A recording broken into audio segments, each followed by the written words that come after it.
الو وزارت خارجه ایران، ترامپم. درست گرفتی بنال. نه اصلا ما دیگه جای که عراقچی بگی نمیان مذاکره. سلام. چون اون هر جای رفته یه اتفاقی برامون افتاده. چپه اغلی داری زر میزنی ها؟ نه خیرم، اون از رفتنش به سوریه که بشار سقوط کرد، اینم از اومدنش به ایتالیا که پاپ و برق کل اروپا رو برد. اصلا همینه، ما بعدامون راسته. شک داره برو از نتانیاهو بپرس، اون راستشو دیده. چی میگه؟ ببین من عصبانی کنید 52 نقطه ایران بابام میزنم ها. والله تو تنها چیزی که میتونی بزنی تگریه. گام شو بگو مذاکرت بیا. وایسا بذار کار یمنو تموم کنم. اگه تهران نزدم آی داده یانده. قربان جای هیچ نگرانی نیست، این پهپادهای بیخود یمن خورد به ما.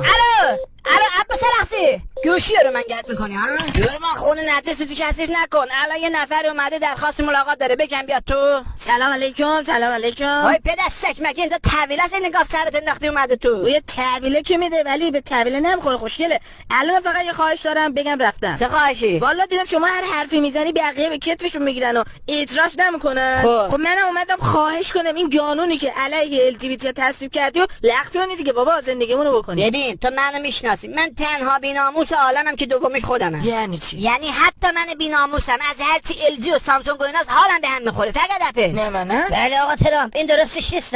چی شد؟ این پرنده حرف میزنه؟ بله بهش میگن پرنده سخنگوی کاسکو. چه باحاله. آره خیلی باحاله، مخصوصا که باعث شدی من بین بقیه پرنده همش مسخره شم. چطور اون وقت؟ چون میگن بلوف و زرزر کردنش برای ترامپ، کاسکویش برای تو. چی میگه؟